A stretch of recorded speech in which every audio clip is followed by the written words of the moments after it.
Bismillahirrahmanirrahim. Assalamualaikum warahmatullahi wabarakatuh. Waalaikumsalam warahmatullahi wabarakatuh. Innal hamdalillah nahmaduhu wa nasta'inuhu wa nastaghfiruh wa na'udzu billahi min shururi anfusina wa min sayyiati a'malina. May yahdihillahu fala mudilla lahu wa may yudlilhu fala hadiyalah. Asyhadu an la ilaha illallah wa asyhadu anna Muhammadan abduhu wa rasuluh. Allahumma salli ala sayyidina Muhammad wa ala ali sayyidina Muhammad. Subhanaka la ilma lana illa ma 'allamtana innaka antal alimul hakim. Rabbi israh li sadri wa yassir li amri wahlul 'uqdatam min lisani yafqahu qawli. Yang kita hormati dan yang kita muliakan Bapak anggota DPRD Provinsi Riau, Bapak Ardiansah. Kemudian yang kami hormati dan yang kami muliakan Al-Ustadz Buya Datuk kami Datuk Mawardi. Kemudian yang kami hormati Bapak Kepala Desa Naga Berali, Bapak Rozali. Kemudian yang kami hormati dan yang kami muliakan alim ulama, tokoh masyarakat, cerdik, pandai, ninik dan mama. Kemudian yang kami hormati dan yang kami sayangi pula santri dan santriwati Taman Pendidikan Al-Quran Al-Ansar Desa Naga Berali. Kemudian hadirin hadirat yang godang takkan basebut galau, yang ketek tak pulau kan basebut nama. InsyaAllah kita ini hamba-hamba yang dimuliakan oleh Allah Subhanahu wa ta'ala. Bersyukur kita kehadiran Allah Subhanahu wa ta'ala karena sampai pada malam yang mulia ini. Kalau awak tengok kalender Pak Mak, pada malam ikolah sampai awak pada tanggal 22 di bulan Sya'ban. Sebab setelah matahari terbenam sore tadi masuk waktu salat maghrib, itulah baganti. Kalau tahun Masehi biasanya orang dulu banyak yang latah ikut perayaan tahun baru. Jam berapa perayaan? Jam 12 malam. Ikut dak obe tradisi umat Islam. Umat Islam itu itu baganti pas masuk waktu salat azan maghrib, harinya itulah baganti. Sebelum maghrib tanggal 21 Sya'ban, setelah salat maghrib maka awaklah masuk pada tanggal 22 di bulan Sya'ban. Maka kalau sampai awak pada malam maiko tidak ada ucapan yang paling elok yang keluar dari mulut seorang hamba melainkan kalimat pujian Alhamdulillahirabbil alamin. Salawat dan salam kita sampaikan pula kepada manusia termulia yang pernah Allah turunkan ke permukaan bumi, yakni Nabiullah Muhammad sallallahu alaihi wasallam, dengan ucapan Allahumma salli ala sayyidina Muhammad wa ala ali sayyidina Muhammad, dan mengucapkan salam kepada baginda Rasulullah sallallahu alaihi wasallam dengan ucapan assalamu alayka ya Rasulullah.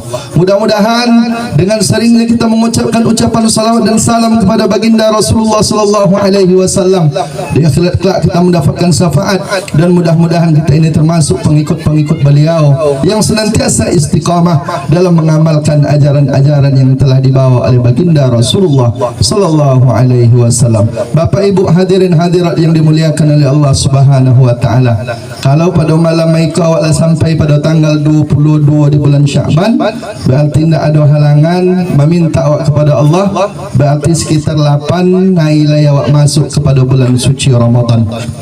Ramadan adalah bulan yang begitu amat sangat dimuliakan oleh Allah Subhanahu wa taala dan diagungkan pula oleh baginda Rasulullah sallallahu alaihi wasallam.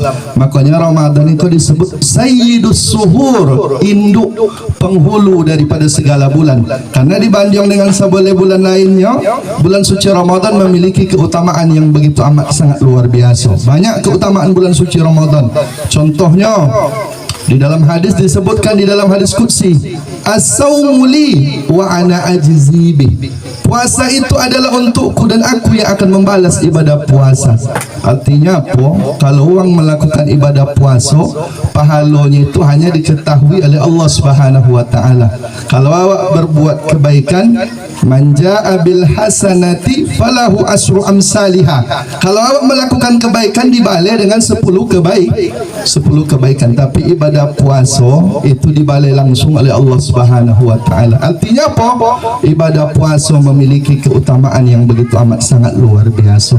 Bahkan di dalam Surga itu besok ada pintu, ada beberapa pintu di Surga itu besok. Salah satu pintunya itu ada namanya Babur Rayyan. Bab pintu, Rayyan pintu pintu tu namanya Rayyan. Babul Rayyan itu hanya dimasuki oleh uang-uang yang banyak melakukan ibadah puasa. Selain daripada itu tidak bisa masuk ke dalam surga dari pintu Babul Rayyan. Maka itu dikaji oleh para ulama, apa yang menjadi sebab ibadah puasa itu memiliki keutamaan yang begitu amat sangat luar biasa di hadapan Allah Subhanahu wa taala. Maka salah seorang pakar hadis, Imam Ibnu Hajar Al-Asqalani, ada sebuah kitabnya itu Fathul Bari namanya. Ada kitab hadis itu Fathul Bari, inilah ada terjemahannya. Bisa baca di situ penjelasan tentang kitab puasa. Disebutkan oleh Imam Ibnu Hajar Al-Asqalani, apa yang menjadi sebab puasa itu merupakan ibadah yang begitu amat sangat mulia. Rupanya ibadah puasa itu Pak Mak adalah ibadah di mana awak merasa bersama dengan Allah begitu amat sangat lama. Tadi awak mau sama, terutama yang laki-laki, solat isya berjamaah di masjid, paling awak melakukan solat isya itu 10-15 minit selesai, sudah solat isya. Solat maghrib 3 rakaat lebih singkat daripada itu.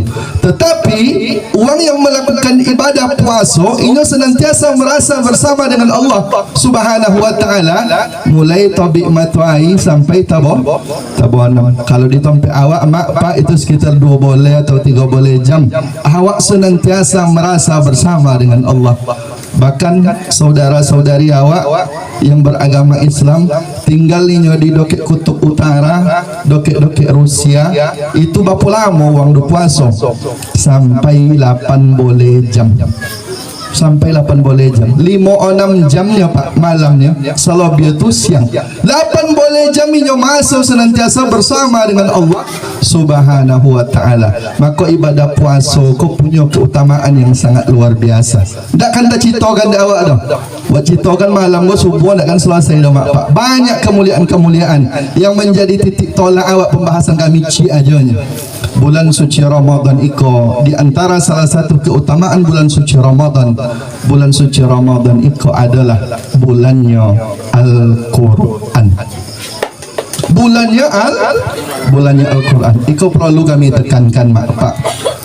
Setiap yang ada hubungannya dengan Al-Quran itu pasti Allah angkat darjatnya. Setiap yang ada kaitannya dengan Al-Quranul Karim pasti Allah mulia, pasti Allah muliakan. Mau cuba buat tengok cik-cik. Dalam setahun ada berapa malam mak Pak? 365 mak. 365 malam. Apakah sama kedudukannya di hadapan Allah Subhanahu wa taala?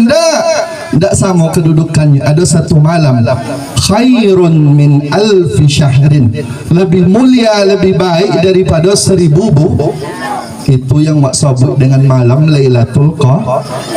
Apa mak sebut dengan malam Lailatul Qadar? Karena pada malam itu Allah Subhanahu wa taala menurunkan makanya Lailatul Qadar itu mulia. Apa sebab pada malam itu Allah menurunkan Al-Quran. Kemudian Nabi, anak-anak ustaz ada yang tentu bab jumlah Nabi dan Rasul saudara. Jumlah Nabi dan Rasul ada yang tentu. Kalau ada tentu baby 50,000, tentu tak sama je piti Pak Dewan dah mak. Jumlah Nabi dan Rasul berapa nak? Berapa? 25. Usah kurang lah. Yang padusi jumlah Nabi dan Rasul berapa nak? 25 sodok. Tak ada yang topik. 25 itu jumlah Rasul yang wajib awak ketahui. Yang wajib awak ketahui 25. Anak kalau jadi PT Ustaz 50,000. Berarti yang 40,000. Jumlah Nabi dan Rasul itu 124,000. Berapa jumlah mak Pak? 124,000. Tak sama kedudukannya saudara. Ada Sayyidul Anbiya wal Mursalin, penghulu para nabi dan para rasul. Siapa? Nabi Muhammad sallallahu alaihi wasallam. Kenapa Nabi Allah Muhammad sallallahu alaihi wasallam menjadi penghulu nabi dan para rasul? Karena Nabi Muhammad diberikan amanah mukjizat berupa berupa Al-Quran. Manusia, Nabi, Rasul tak sama kedudukan dah. Nabi Muhammad itu mulia, salah satu sebabnya karena mukjizat Nabi Allah Muhammad sallallahu alaihi wasallam adalah Al-Quran. Kemudian awak tengok yang lain, malaikat. Ikon tak bertanya jumlah, sedangkan Nabi ya tak dapat dawak. Apalagi malaikat. Malaikat disebutkan setiap malam malaikat itu naik ke Baitul Ma'mur. Berapa jumlah malaikat yang naik ke Baitul Ma'mur? Tak kurang 70,000 malaikat dah yang naik ke Baitul Ma'mur. Naik malaikat ke Baitul Ma'mur tak pernahnya turun. Setiap hari pak 70,000 naik, tak pernahnya turun. Maka tak terhitung dawak jumlah malaikat dah. Apakah sama kedudukan malaikat Rasulullah? Tak. Ada yang dimuliakan oleh Allah Subhanahu wa taala, diberi gelar Ruhul Amin. Malaikat Jibril. Kenapa malaikat Jibril itu Allah angkat? Karena malaikat Jibril itu menjadi perantara menyampaikan wahyu dari Allah kepada baginda Rasulullah sallallahu alaihi wasallam. Tak sama dah. Apa malaikat Jibril itu mulia? Sebab ada Al-Quran. Kemudian permukaan bumi lowe. Kalau sempatlah awak mengelilingi dunia kalau sempatlah jalan kaki mungkin 63 tahun tak selesai. Tapi tak sama permukaan bumi ke saudara. Ada yang Allah muliakan. Contoh, la tasuddur rihal illa ila bisalasati masajid. Dilarang kalian melakukan perjalanan kecuali ke 3 masjid ya Rasulullah. Masjidil Haram di kota Mekah, Masjid Nabawi di Madinah, Masjidil Aqsa di Palestina. Salat awak di Masjidil Haram, berapa balasan pahalanya? 1.000. Di Masjid Nabawi bau 1.000 lebih utama. Apa Mekah Madinah itu memiliki keutamaan yang luar biasa? Sebab di Mekah Madinah itu tempat Allah menurunkan Al-Quran. Makanya dulu ketika di sekolah tu kanang dakwahnya Al-Baqarah tu suai apa? Makkiyah atau Madaniyah? Ada ditanya dulu. Artinya apa? Iko merupakan tempat yang dimuliakan oleh Allah Subhanahu wa taala. Kote mak pak kote kalau nya kosong. Kalau contoh yang dipegang di abang awak depan kosong kote iko nak pijak-pijak tak pojo. Nak dipijak-pijak awak jadi nak lepek duduk tak pojo. Tapi kalau ada tulisan Al-Quran di dalamnya, maka kote iko naik darjatnya. Kalau kote saja bisa naik darjatnya, apatah lagi awak yang walaqad karamna bani Adam. Manusia itu diciptakan oleh Allah Subhanahu wa taala dalam sebaik-baik bentuk. Artinya apa? Dari penjebaran beberapa contoh tadi bisa awak menengok bahwa setiap yang ada kaitannya dengan Al-Quran maka pasti Allah muliakan. Kami pak nengok anak-anak adik-adik tadi tasolah, karena memang umat Islam itu senantiasa diajarkan untuk tawaduk. Nengok datuk kami tadi, nengok anak-anak ceneko taso dia awak. Oh lu nak ada apa-apa juga kesan yang awak lakukan lah dibanding datuk awak yang ada di siko tadi. Taso dia awak pengorbanan yang begitu amat sangat luar biasa. Kami pak mengajar di Winsus Karyau dari 2006 ke 2023 lah, sekitar 7 tahun majau di Winsus Karyau. 60% mahasiswa-mahasiswi Winsus Karyau tidak pandai baca Al-Quran. Coba bayangkan, kalau Winsus Karyau 60% tidak pandai baca Al-Quran, apatah lagi anak-anak yang kuliah di UNDRI, di universitas umum. Coba bayangkan. Makanya pak uang yang wisuda di UIN tuh, setiap wisuda itu 800 mahasiswa-mahasiswi yang wisuda. Itu bahagianya 3 hari aja pak. Wisuda saya ko fotonya update status di like doang 2 hari 3 hari tidak ada orang malek dulu. Hari ketiga ai kompet timbul ponyong ni apa ko jo besok. Itu menjadi fenomena. Cuma kalau pona belajar, ada kisah menarik mak pak. Pona salah seorang rektor di salah satu universitas yang ada di Indonesia, pai menunaikan ibadah umroh ke tanah suci Mekah dan Madinah. Sampai di Mekah dan Madinah, bertanyalah rektor tadi, profesornya, bertanya ke salah seorang syekh ulama yang ada di Saudi Arabia. Apa pertanyaan rektor itu? Syekh, Tuan Guru, condo apa pola pendidikan yang paling elok? Kata Syekh tadi, kata ulama tadi, apa itu yang bertanya? Condo apa pendidikan di Indonesia? Disampaikan direktor tadi yang profesor tadi.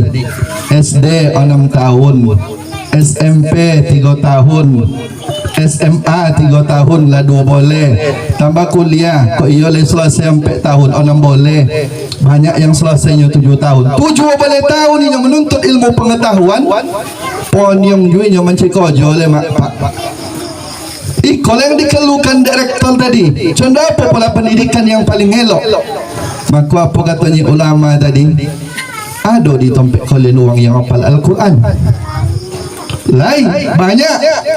Lalu apanya syekhnya ulama di Saudi Arabia, ada orang yang hafal Al-Quran di tempat kalian ni duitnya payah. Bapak pikir rektor tadi gojok. Tengok si pulan hafal Al-Quran, sonangi duit sodo. Sobui ndak ada yang payah duit orang yang hafal Al-Quran, godonya rektor tadi kasih tadi. Itulah pola pendidikan yang paling pola pendidikan yang paling elok. Mak, pak, kami tidak melarang amak dan apak dan ngolang anak ke SMA atau ke universitas, tetap lanjutkan pendidikan, tapi awak pastikan di dalam otak dan pikirannya itu ada Al-Quran. Ketika di dalam otaknya itu ada Al-Quran, mak, pak, insya Allah, intan surullah, kalau engkau tolong agama Allah, yansurkum, maka pertolongan Allah juga akan datang. Maka pada itu merubah paradigma awak. Tadi ada anak-anak awak yang lapal setengah juz. InsyaAllah mudah-mudahan beberapa tahun yang akan datang bisa ndaknya menghafalkan Al-Quran, hafiz Al-Quran ini ndakkan payahnya duit doma pak. Maka pastikan anak-anak awak itu uang yang paham terhadap Al-Quran. Kami kini pak di universitas itu menjadi tugas beban awak yang luar biasa yo. Universitas itu mengajarkan anak-anak kini bagaimana inyo bisa menjawab soal ujian. Jadi anak-anak didik awak tu kini ikut termasuk kalau ada di antara awak yang menjadi guru di sekolah. Di sekolah di universitas kini mengajarkan anak-anak awak itu untuk bisa menjawab soal ujian. Itu diajarkan kepada anak-anak. Nak, apalagi kamu kalau ujian surga. Tapi di universitas jarang mengajarkan bagaimana anak-anak itu bisa menjawab soal-soal kehidupan. Seharusnya kalau yang mengajarkan kepada anak-anak, kalau ada di dalam otaknya Al-Quran, kamu nak compang anak kau mak duit kau. Kamu nak jawab compang. Ada salah satu pondok Hidayatullah namanya. Pondok Hidayatullah itu menyebarkan ustaz anak-anak didiknya ke daerah-daerah pelosok. Tidak dibayar bakal dah. Pai pindah kocil. Tak babai memang tambang untuk sampai ke tompek tu aja nya mak. Tak ada piti untuk pulang lah. Kalau ada piti untuk pulang balik nya bekok kau.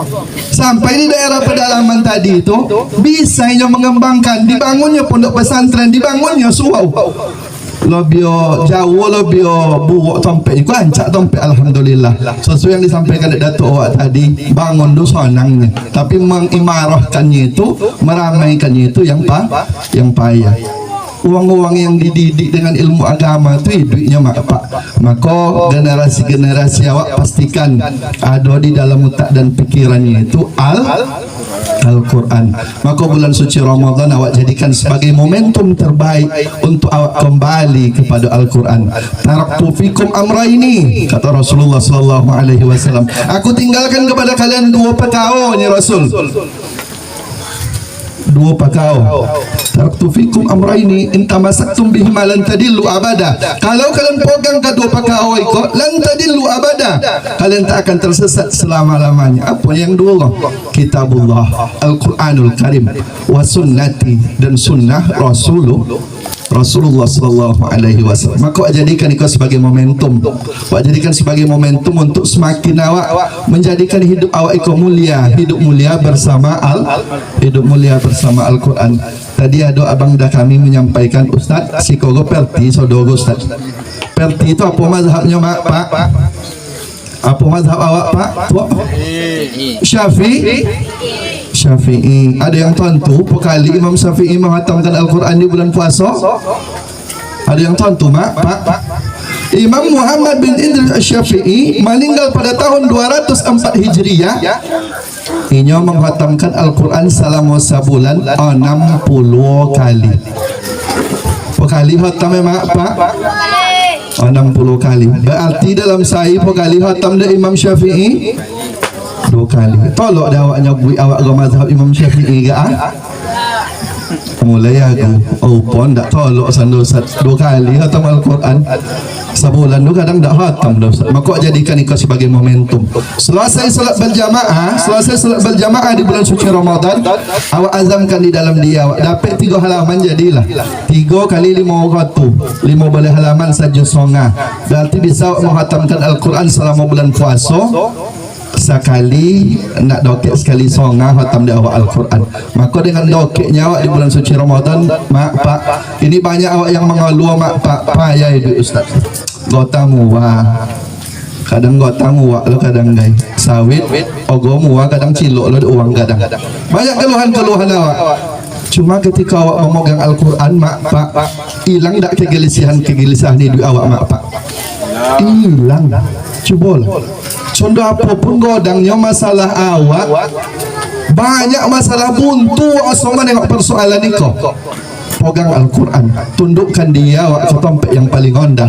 Awak akui bahawa awak itu tidak ada apa-apa di hadapan Allah. Insya Allah masalah awak itu akan diangkat oleh Allah Subhanahu Wa Taala. Pegang Al-Quran, jadikan Al-Quran itu sebagai imam, sebagai pedoman hidup awak. Insya Allah awak melewati bulan suci Ramadan. Insya Allah awak keluar dari bulan suci Ramadan sama seperti anak yang baru lahir dari rahim ibunya. Mungkin itu yang dapat kami sampaikan. Ada tutur kata yang menyinggung perasaan, kata-kata yang salah, yang benar datangnya dari Allah, yang salah datangnya dari hamba Allah yang dhaif. Wabillahi taufiq wal hidayah. Assalamualaikum warahmatullahi wabarakatuh. Waalaikumsalam.